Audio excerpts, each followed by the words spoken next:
Good afternoon. My name's Ritchie and I'm the head of digital for the Philharmonia Orchestra. I'm going to talk for about 15 minutes, primarily about our digital work, but I realised actually I should give a quick introduction to the Philharmonia Orchestra as well.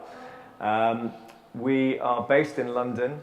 We play over 160 concerts a year, and we're based in the Royal Festival Hall in London, although our regional residencies are also very important around the UK. And I'm going to talk about how technology has changed the Philharmonia, and it definitely has quite dramatically, but technology has always been a key part of what the Philharmonia does. When it was founded in 1945, it was one of the main recording orchestras, recording for EMI Records, and we are one of the most recorded orchestras. So from the start, it wasn't just about being inside the concert hall, it was also about adapting to new technology. So briefly, I'm going to talk about the digital team, because we have a really strong in-house team, quite a large team for quite a small administration, and I think that's why I think it's important to explain how we've got here and what the history of our digital team is, and talk about how we're structured, and I hope just give a quick introduction to all the work we do to give you some idea of how we work and explain what we think the beneficial outcomes have been, but also I think I'm going to use 3 examples of actually 3 unexpected outcomes, because I think that with a lot of digital work you don't always know where you're going to end up. I think that the key thing is to have a really strong, creative, innovative team who can measure as they go. We can measure what's working and what isn't, and we adapt, and that's how we move forward. So the digital team is comprised of 4 main areas. I won't really talk about IT today because it's more the creative work that I'll focus on, but we do all of our IT in-house, and actually having that expertise, I think, that does cross over into our creative work, and I think having the in-house expertise is very important. But our 3 main creative teams are the video team. We do video in-house. We have 2 people in our team. A production team who I'm going to show lots of pictures to explain what we do, but we go from taking over buildings to big tents to a truck, which I'll explain in a bit. And we have our own website and extranet, both of which we built from scratch, and are very key to how we work. And they're currently all managed by one wonderful developer called Douglas, who does an incredible job. There's another very key member of the team, our principal conductor, Esa-Pekka Salonen. Without him, I just don't think that we would be where we are, and it's been his drive and his interest in digital technology that it's been a symbiotic relationship with the digital team and has allowed the Philharmonia's digital team to really push forward and work on a lot of boundary-breaking projects. And I think also this is something that actually I thought about kind of watching presentations earlier today, is that actually from very early on we had to bring all of the players, and we had the managing director David Welton on board, our head of marketing. It was very important that everyone backed us from the top to say to the players and to the administration, we are going to have to start working into new areas. I think we didn't try to promise too much and say you're going to make millions of pounds, but we're just saying, or euros, we were just saying, you know, we need to move into this, and we spoke to them from the start. So starting with video, we had our first in-house video person and started creating our own video podcast in 2007. We were one of the first orchestras to do our own video podcast, and that's got us now today to a very big archive of videos, nearly 300.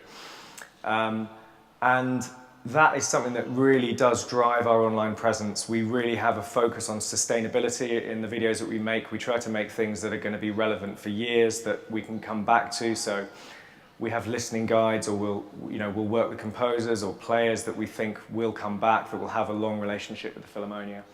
And especially in the last year, we've really noticed a big surge in our YouTube figures, and also our social media presence. So we've kind of doubled to about about 3.5 million views and a lot more subscribers. And I think we're finding YouTube is actually something like it's actually a bit like a social media channel as well. We get a lot of contact, and we try and reply to everything. Any comments, anyone who comes to us, we come back to them. A lot of people find YouTube it is a social media channel, and we're really capitalizing on that. Our web team, we've had a website since the 90s, I think, like most people, but I'm going to talk about a few key landmarks. In 2003, we recorded the orchestra playing, just playing every single note in a sample library that we gave away for free in 2003. So anyone who wants to record music, anyone who wants to sample it, they can just go to the Sound Exchange. It's not called the Sound Exchange anymore, but you can go to our website. And we just gave these recordings, these samples away. And that's still proving, over 10 years later, to be a big source of traffic. It's still something that people are interested in. And it's great how that's still retained relevant. We brought our first developer, Mark, in 2007. And in 2010, I'm going to talk about this a bit more, he created what he called Mark's Orchestra Business Interface, or MOBI, as we all call it. And I'm going to talk about that in a bit more detail later, because it's one of those things that's actually, some people find quite boring, but actually it's transformed the way that we work. In 2012, we partnered up with TouchPress and created the app, the Orchestra, for the iPad, which I'll talk about a bit more, and actually was mentioned in an earlier slide. So you probably have heard of that. And then last year, we actually rebuilt our entire website in-house, which has really, that was a long process, but actually we're now reviewing how we're doing 1 year in, having created our new website. And actually that URL will take you to our latest creative in-house project by the digital team, which is for our new season, the City of Light, Salanen's new season with the Philharmonia, all about the music of Paris from 1900 to 1950. So I'm going to talk about our productions, and I decided I just needed to show you lots of pictures because it'll be a lot quicker, because it's often very hard to explain what we do. So going through as a history, in 2006 we set up our first, what I would say our first digital installation or production, which was called Play Orchestra, and we built 30 of these cubes which had speakers in them, and they had a picture of an instrument in them, and we sat them all outside the Royal Festival Hall in London, and anyone from the public could just walk up, and if they sat on one of those cubes, it would play the instrument that had the instrument that was shown on the image. And if everyone sat on the seats, then all the instruments would play together, and it would play a musical piece. And it was very, very simple, but it was incredible how popular it was, and really made us realize that actually this was something we wanted to do more of. It really engaged a large number of people, and it was very simple, but kind of something that we didn't think other people had done that much before.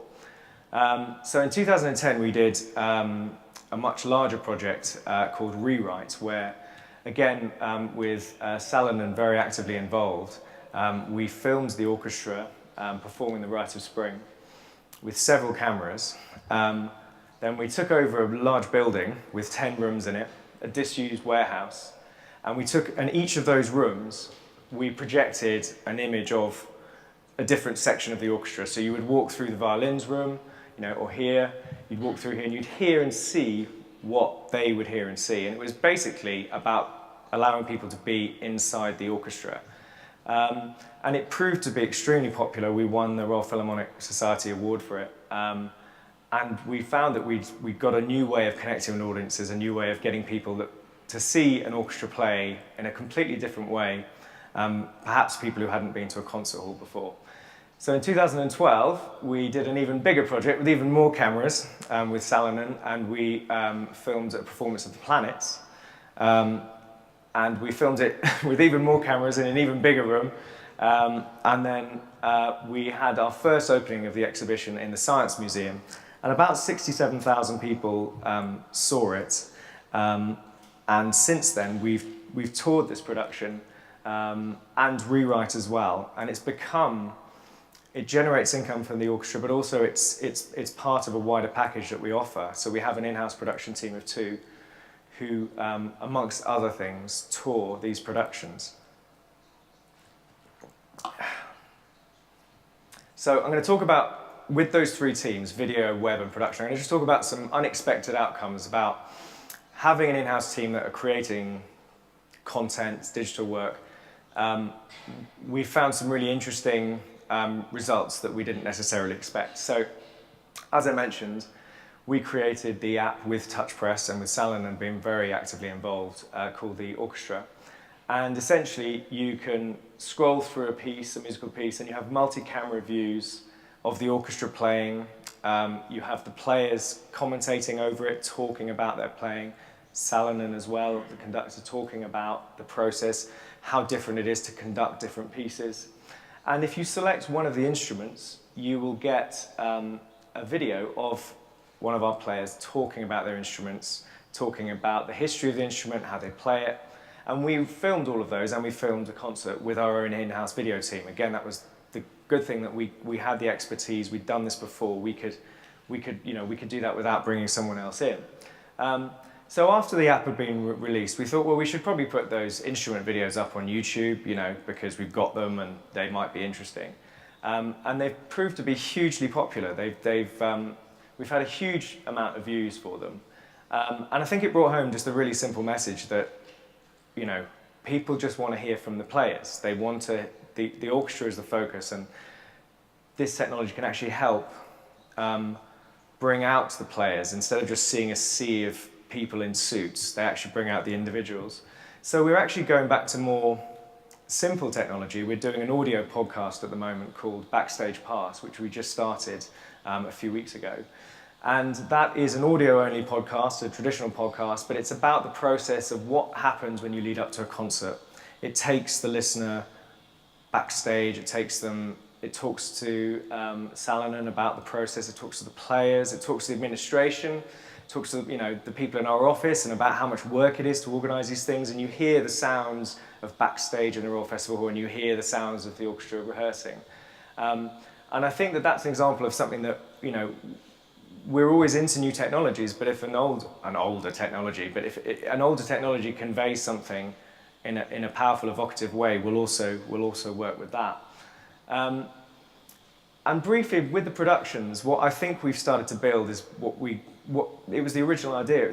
We call it a digital residency, which is essentially the idea that the very first project came after we realised that members of the audience just like to be able to walk around the music, and I think they can feel more relaxed than perhaps in a concert hall. And the first thing we ever did was with projections was we had 3 projections, I think, in a foyer in the Royal Festival Hall showing a concert that had just been on. And we realised people really loved it. They kind of relaxed into it. And rewriting Universal Sound, we find that people will sit there for a long time, on average about half an hour. They really will become immersed and relaxed, and children will also get involved. So this year we decided to we built something new as well, but we thought that we should build more of a package so we could actually take these larger installations but take them to a town. But we thought we also needed something smaller, and also how are we going to take this thing to a town? So we built a truck this year called Music Lab, where we did the interior. We didn't actually build the truck, but that would have been slightly beyond us. But we wanted something smaller, something more mobile, that could actually take in small school groups, but still have an introduction to classical music, to the work we do. And so these are all installations that we configured ourselves. So there are instruments here that are connected to computers, and they're like interactions, kind of like Guitar Hero kind of interactions, where you have the players talking to you, the videos of the players, and then children get the chance to actually hold a French horn and play it, and they'll hear instruments. It's connected to MIDI through a computer, and they'll actually hear notes back. And we started a project this year, it's called iOrchestra, where essentially we built Rewrite in a tent, and that arrived in one of 3 main towns in the southwest of England: Plymouth, Torbay and Truro. And it would be there for about 10 days, open to the public. Anyone could walk through and experience Rewrite. while at the same time the truck, Music Lab, was touring around there, stopping at a school every week, and 4 school groups every day would go in there. And what we were trying to do was get them to make the journey from there to get enthused about music, to then go and see Rewrite. And ideally, after seeing Rewrite, to go and see the orchestra. And so at the end of every tent installation, we had a big open-air concert with the Philharmonia playing, and it was great. It was a huge project. It was probably the most ambitious project we've ever done, I think. Certainly the digital team, and it was it was a real challenge for the team. But it's been very successful, and I think that we've realised that actually, with our production team, with our digital team, we can offer a wider package to promoters outside of just the symphony orchestra playing in a concert hall. Right, how am I doing for time? Okay, so I'm going to talk about Moby because even though it's quite boring, I think we all think it's fantastic. Basically, Mark, our web developer, worked with our concerts department because they were in 2010 or 2009, they were still working on a paper diary. They had a little database that didn't work very well, but they were writing up lots of schedules in Word for every rehearsal, every concert. And as you all know, it's a lot of work trying to organize the orchestra. We tried some off-the-shelf solutions like OPAS, but they just didn't seem to work for us. So after a year of consultation, we built this extranet called Moby, and it's become absolutely core to what we do. The players use it regularly. It notifies them about rehearsals, concerts, recordings. They can request repertoire from the librarian. We can all go to it and look, at what's coming up. And it's become incredibly useful. So that's kind of a very quick tour of what we do. But I think that some of the things that we've done have created new opportunities for the orchestra. Those touring productions, the app, they have generated income for the orchestra, and I think they might build models that could generate revenue for the orchestra in the future. But they're also about developing whole new audiences, audiences that wouldn't find us otherwise. And with our video work, it's absolutely core to our social media presence. But at its simplest, I think also it just creates connections. It's connections between the audience and the orchestra. Our job is to connect audiences with our orchestra in new ways. But it's also connected our administration better, actually. We have the same problem, someone mentioned this, is that sometimes the administration and the players feel very far away, and it's a good way of connecting them. And I think finally, having the in-house expertise to innovate just means that we can be flexible, we can measure what we do, and we can respond quickly. So I'll leave it at that. Thank you.